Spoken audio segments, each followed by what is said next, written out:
اس کی work force کو، اس کے کلچر کو دیکھتے ہیں، ہم اس کی پالیسیز کو دیکھتے ہیں ہم نے کس طرح کی بنائی ہیں یا کس طرح کی بنی ہوئی ہے. پریکٹسز ان ایریاز سچ ایز ریکریوٹمنٹ. تو واٹ از ریکریوٹمنٹ؟ اس کا مطلب ہمارے پاس آتا ہے معاوضہ. اس کے علاوہ لیبر پول ہے اور کسٹمر بیسڈ ڈیموگرافس ہیں. تو یہ ساری جو چیزیں ہیں جو ہماری آرگنائزیشن کے اندر ہم بینیفٹ دے رہے ہوتے ہیں، جو خدمات دے رہے ہوتے ہیں، وہ ساری ہم دیکھتے ہیں کہ وہ ڈائیورسٹی کو اچھے طریقے سے مینیج کر رہی ہیں یا نہیں کر رہے ہیں. The objective is to identify problem areas. اور ہم نے نشاندہی کرنی ہوتی ہے ان ایریاز کی جہاں پہ پرابلم ہے، اور اس کے علاوہ ہم جہاں پہ چینجز کی ضرورت ہوتی ہے. اگر ہم نے معاوضے کو بڑھانا ہے، اگر ہم نے افرادی قوت میں تبدیلیاں لانی ہیں، ہم نے ثقافت میں تبدیلیاں تھوڑی بہت جو زیادہ اثر انداز ہو رہی ہیں، اگر اس کی وجہ سے مسائل ہو رہے ہیں تو ان کو ہم نے حل کرنا ہے. اور جہاں جہاں پہ تبدیلیوں کی ضرورت ہوتی ہے وہاں پہ ہم ریکمینڈ کر دیتے ہیں. اس کو ہم کہتے ہیں آرگنائزیشنل اسیسمنٹ. اس کے بعد ہم چلتے ہیں اپنے اگلے ٹاپک کی جانب، اور ہمارا اگلا ٹاپک ہے جناب اٹریکٹنگ امپلائز. تو ہم نے اپنے امپلائز کو اٹریکٹ کرنا ہوتا ہے. کیسے کرنا ہوتا ہے؟ Companies can attract a diverse. جو کمپنیز ہوتی ہیں، اچھا اب کیونکہ ورک فورس ڈائیورسٹی بھی ہمارے پاس ہے اور ہم نے اس طرح سے کرنا ہے.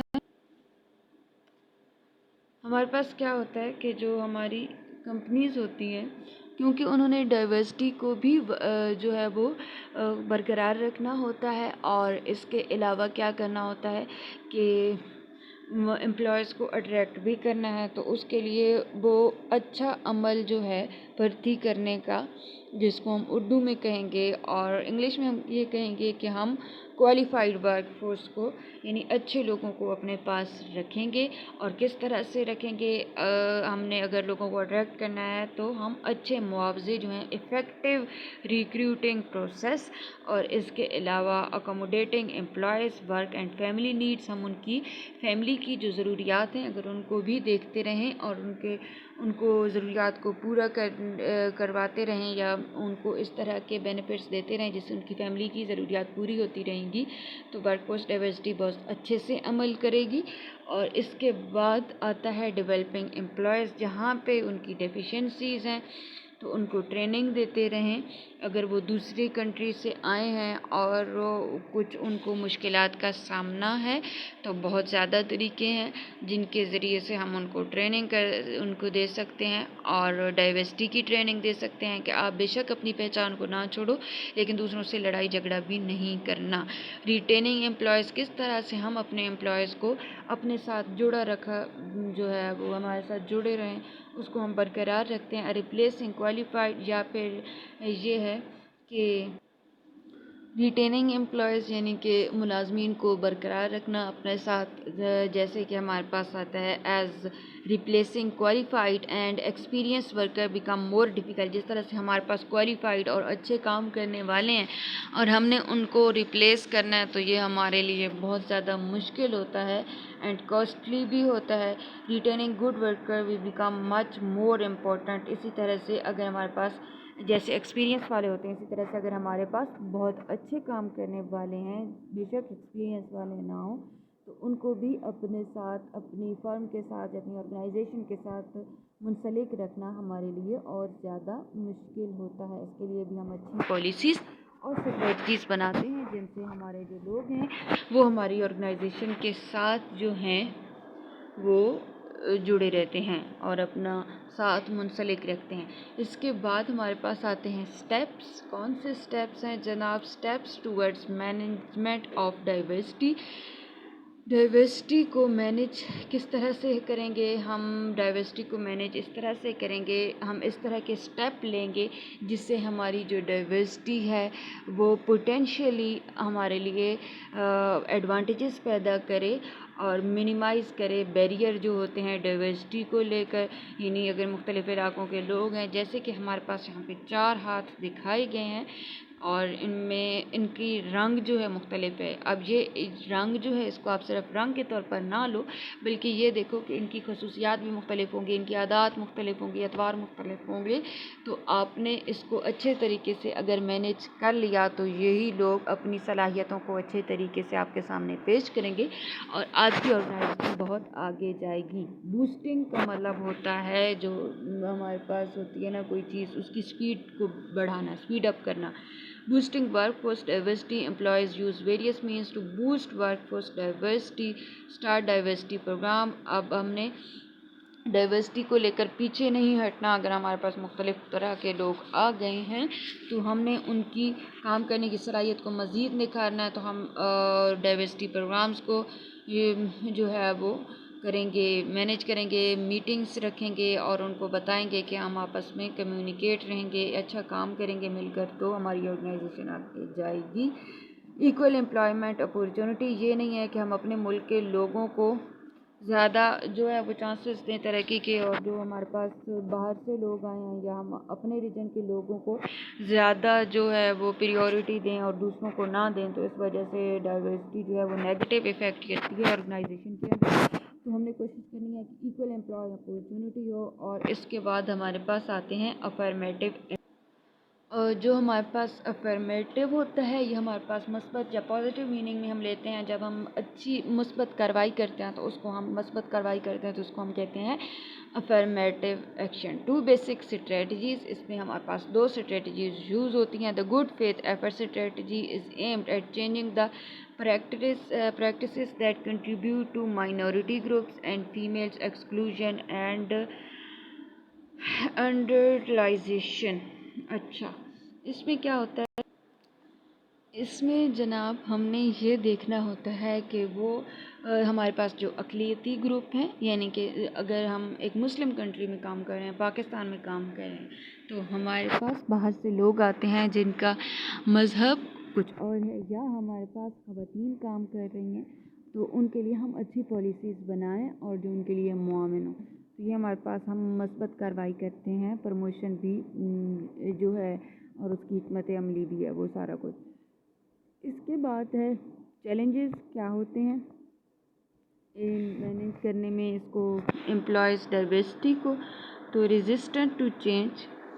Although employees' diversity is a fact of life, the dominant groups in organization are still composed of white men.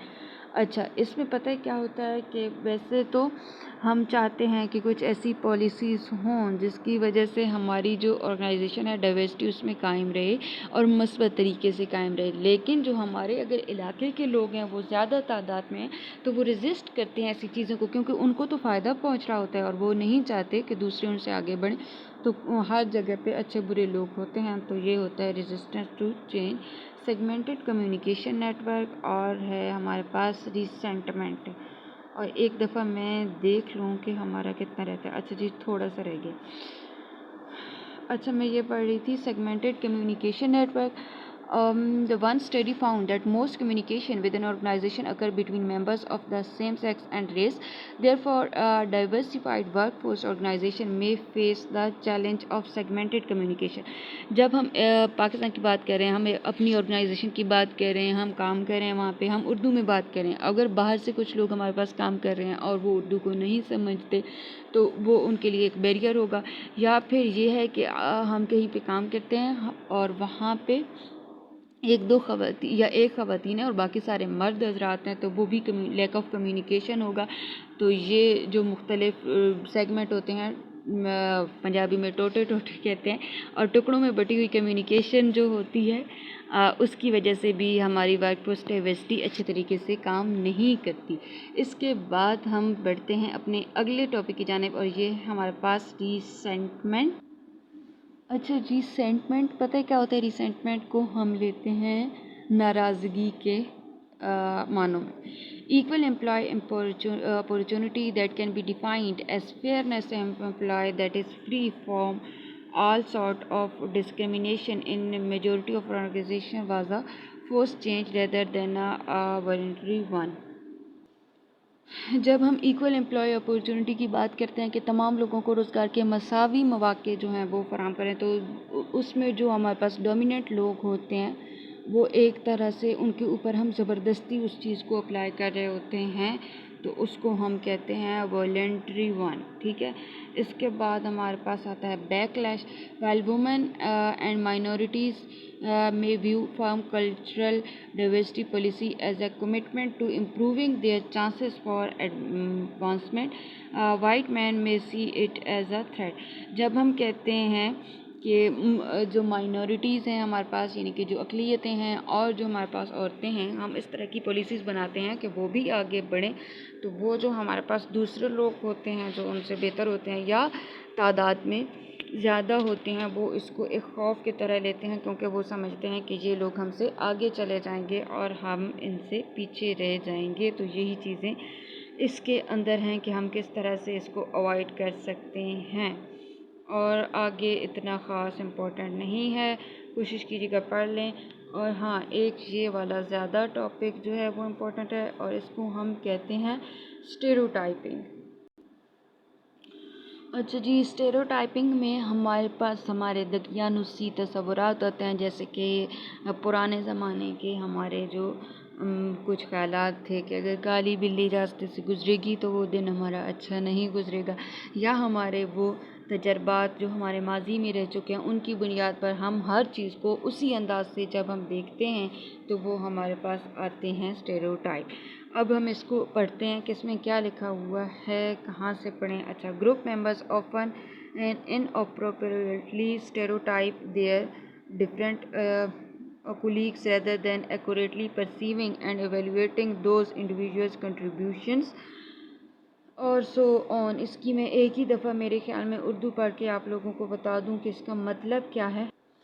اس کا مطلب پتہ یہ ہے کہ ہمارے جو گروپ ہوتا ہے اس کے کچھ لوگ اس طرح سے ہوتے ہیں کہ وہ نامناسب طریقے سے اسٹیریوٹائپ کے ذریعے سے چیزوں کو تصور کرتے ہیں، اور ان کے جو ساتھی ہوتے ہیں وہ بھی تعاون کرنے کی بجائے اپنے انہی پرانے جو ان کے ہوتے ہیں نظریات ان کو اور اپنی خواہشات کے مطابق چیزوں کو دیکھتے ہیں اور پھر ان کو اڈاپٹ نہیں کرتے، نئی پالیسیز وغیرہ کو، تو یہ جو ہیں بہت زیادہ برے طریقے سے اثر انداز ہوتی ہیں، اور یہی ہمارے پاس آتا ہے اسٹیریوٹائپ میں۔ ایک دفعہ پڑھ لینا ہے، اور باقی مسٹرسٹ اینڈ ٹینشن ایٹسٹراز یہ ساری چیزیں آسان ہیں، 2-3 ٹاپک میں نے چھوڑے ہیں، یہ آپ لوگوں نے پڑھ لینے ہیں، یہ جی ایچ آئی اور جے کو۔